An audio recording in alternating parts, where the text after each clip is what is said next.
Hi, welcome again to Torah Thoughts, which are approximately 2 minutes in length. Enjoy, try to review, and even refer to the Torah source which is given.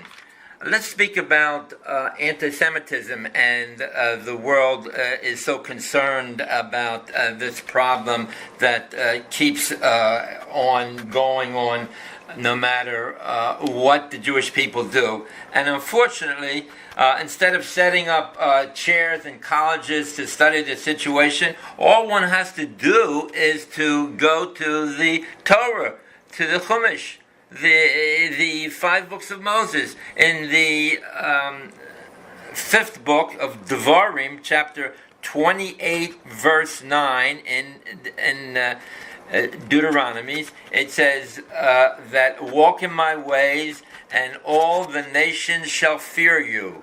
Walk in my ways and all the nations shall fear you.